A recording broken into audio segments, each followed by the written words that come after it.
of an apartment building or a single-family home, and that's because the reason those of us who care about affordable housing care about it, it's not because of the bricks and mortar, it's because of the people who live in these homes.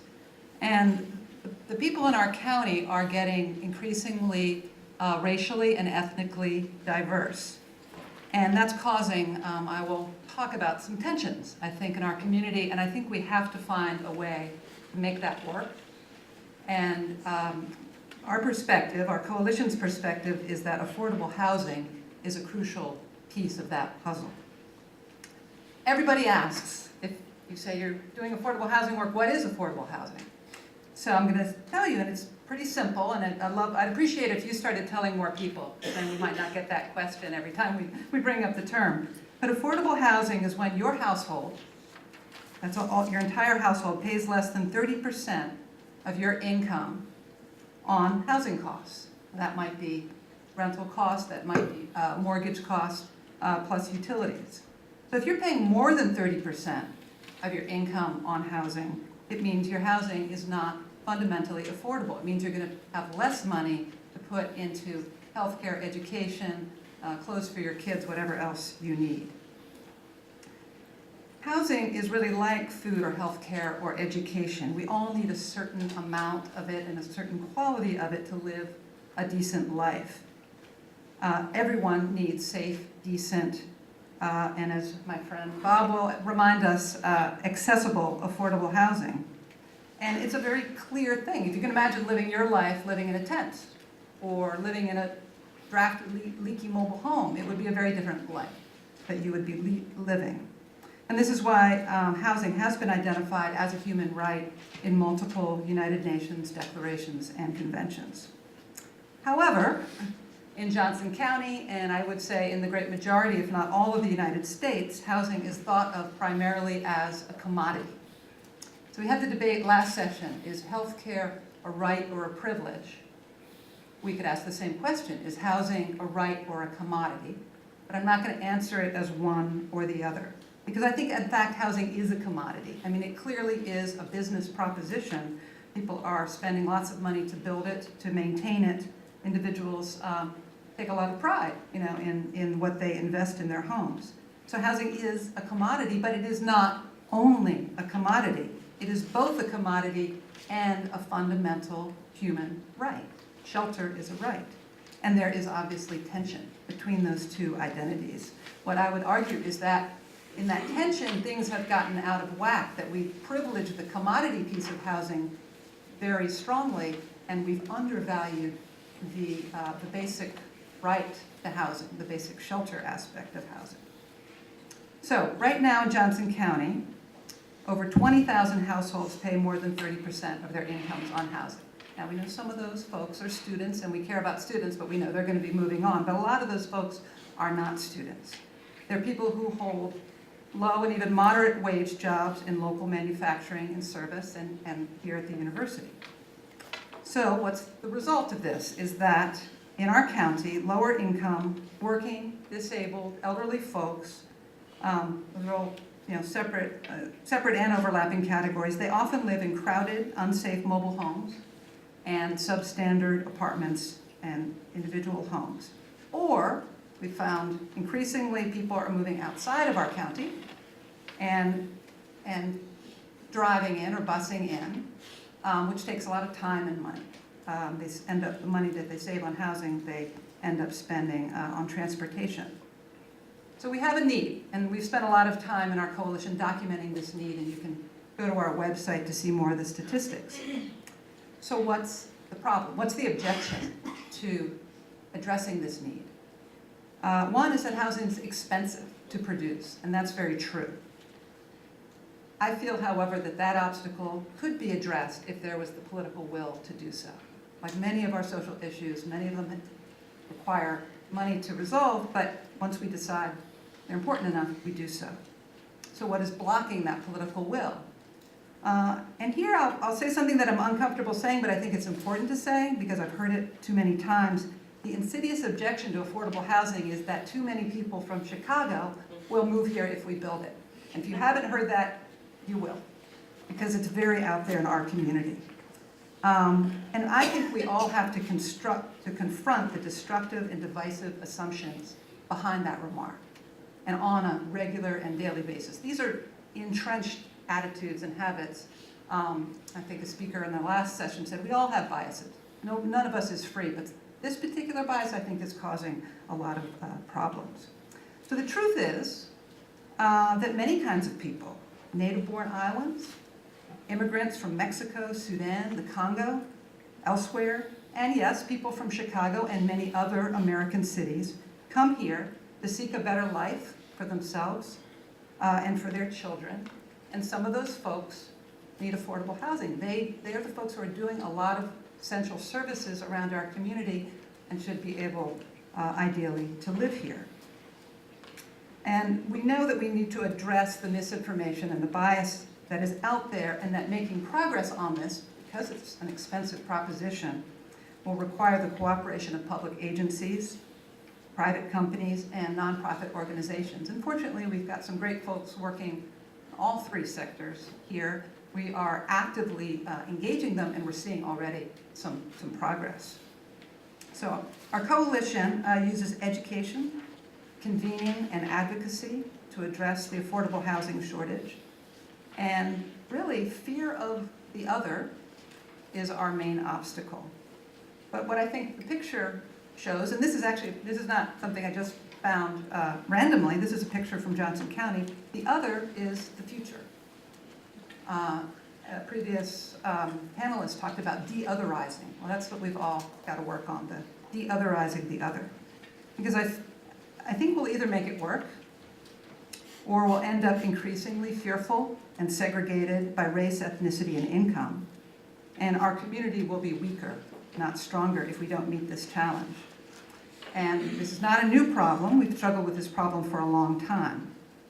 And we often speak very glowingly of freedom in America, so I want to end with a quote from Nelson Mandela. To be free is not merely to cast off one's chains, but to live in a way that respects and enhances the freedom of others. Thank you. Thank you, Sally. Our next speaker is Reverend Bob Welsh. Bob Welsh came to Iowa City in 1965 and chose to remain in the community after his retirement in 1992. He was the first chair of the Iowa City's Housing Commission and its Cable Television Commission. He was the founder of the Ecumenical Housing Corporation, which built the senior housing complex next to the senior center known as Ecumenical Towers. Bob received the first Lifetime Achievement Award presented by the Iowa Department on Aging, and the Andrew Award from AARP Iowa for Outstanding Volunteer Service. In 2013, the Iowa City Human Rights Commission awarded him the Isabel Turner Award. He will speak to us today about the older adult in Iowa. When I was young, I remember saying to God, I hope I die before I'm 60. Because people who were 60 were so old and decrepit, I sure as hell didn't want to be like that. Now, I tell you this story. The good part is, on my 59th birthday, I actually remembered that conversation.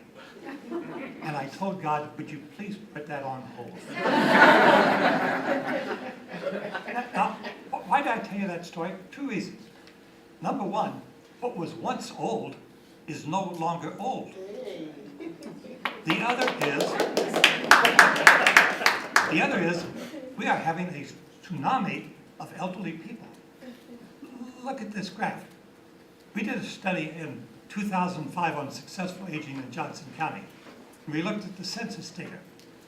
And it was projected that in Johnson County, in the year 2025, there'd be over 13,000 persons 65 and older.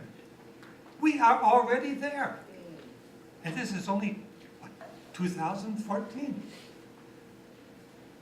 The significance is that the larger the population is, the harder it will be for the community at large to ignore the rights of older adults. In 2011, the United Nations said, listed 4 challenges related to human rights of older persons: discrimination, poverty, violence and abuse, and the lack of services and facilities to cope with the growing demand. And to these, I would add the right to make one's own decisions. I believe if you take away a person's right to make choices, you take away their sense of worth, their life. I realize that many older adults, as they get older, lose some of their capacity to make decisions. But I hope that when I lose some of my abilities, my family will still respect my right to make choices. Yes, even the choice to die. I believe that human rights are not given to me or to you by any government. But I believe that it is government's responsibility to assure and protect my rights. Now, what about the future? There is discrimination. But in this community, it's a lot easier to get a job if you're 40 than if you're 60. There is poverty. When we opened Ecumenical Towers, many of the residents there, their only source of income is their Social Security check. And yet still, in the last election, we still make Social Security, Medicaid a political football. And when will the Congress have the gumption enough? Do you know you can solve the Social Security problem if Congress would only do one thing, and that's to lift the cap on which the Social Security payments are made? That would make it solvent for 30 years. Abuse, violence. The fact is, nobody knows how many people suffer. Some studies suggest that at least that 11% of Americans suffer from abuse in any 1 year period. In Iowa, we have a dependent adult abuse. That means you have to be, if you're abused, you have to be, first of all, a dependent adult. And your abuser has to be your caregiver.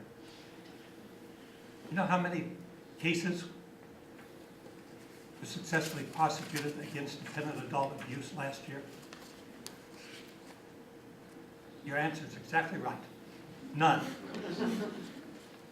Last year, the Senate, elections make difference, by the way. Last year, the Senate passed a good elder abuse bill. It was watered down in the House and subsequently by the legislature.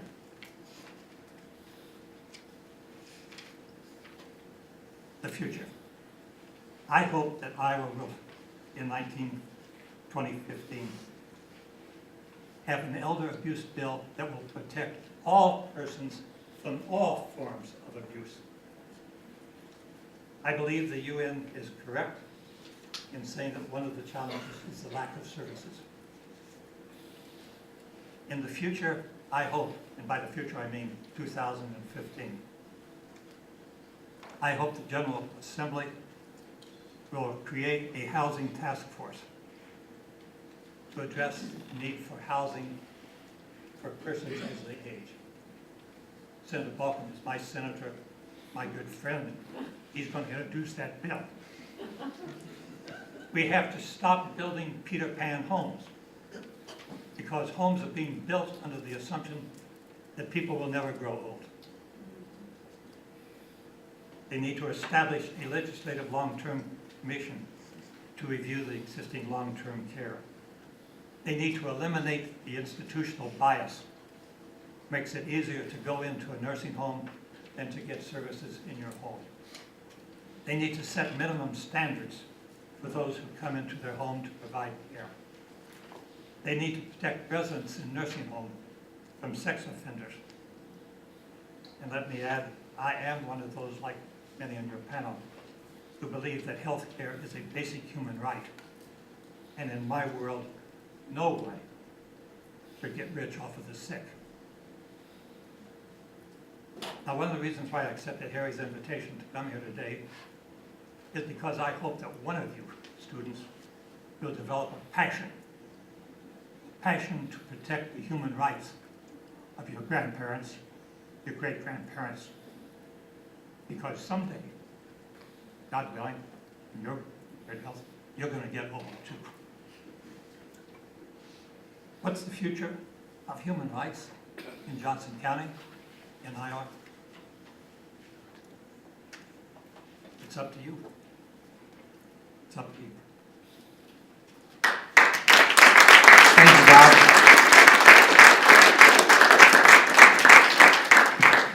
The next person that will be speaking has to be not to say anything about him. He's being very modest. Jeffrey Ford. Currently, Jeffrey serves on the board of the Housing Fellowship, the advisory board of 50/50 by 2020, and is on leave of absence from the board of United Action for Youth. In 2013, Jeffrey suffered a major illness, eventually becoming septic and went into toxic shock. He is a bilateral amputee as a result and is learning to walk again, using prosthetic legs. And he has also had to have each of his fingers amputated. Jeffrey will be speaking to us today on persons with disabilities. Jeffrey Ford.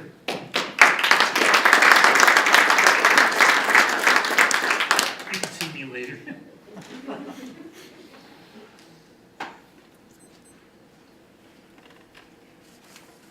The only thing worse than our preoccupation with titles is having to follow Bob. A rousing presentation. Thank you, Bob. Appreciate it.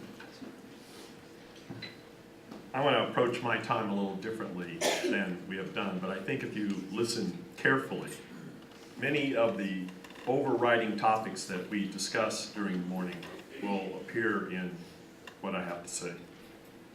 First of all, I'd like to start with two quotes, because you can't be a minister and not have some kind of reading, right?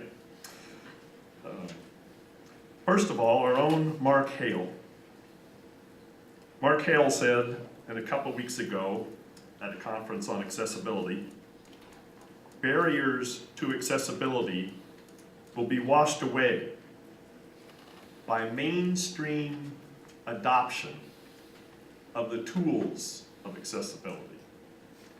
If you need an example, just think about your glasses.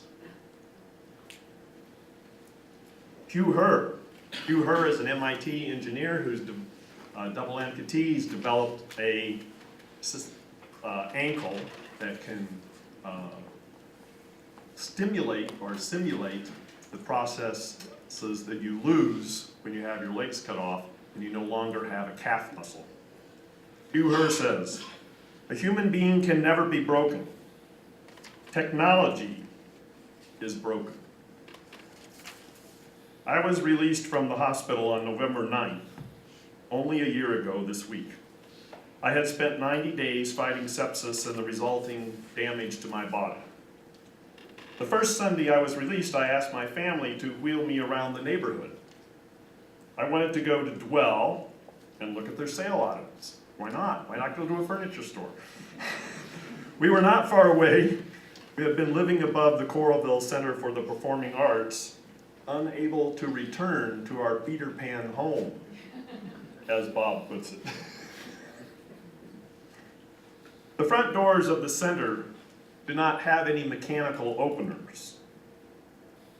It is only code that the building have one entrance that is accessible. The four of us, though, did not notice. Accessibility looks much different when you're alone. I had not noticed the upheaval of the sidewalk until we were rattling over uneven brick. as a result of tree roots in Iowa's freeze-thaw cycle.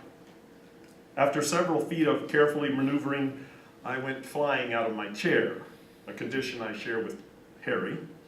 The front wheelchair had been stopped by a mere inch of concrete that had been pushed up by tree roots. I did not know it at the time, but it would prevent me from walking on my artificial legs for another 2 weeks. Still, we went on to Dwell. Now, no sidewalk connects Dwell to the larger community, an issue in itself. The ramp at Dwell is steep and awkward.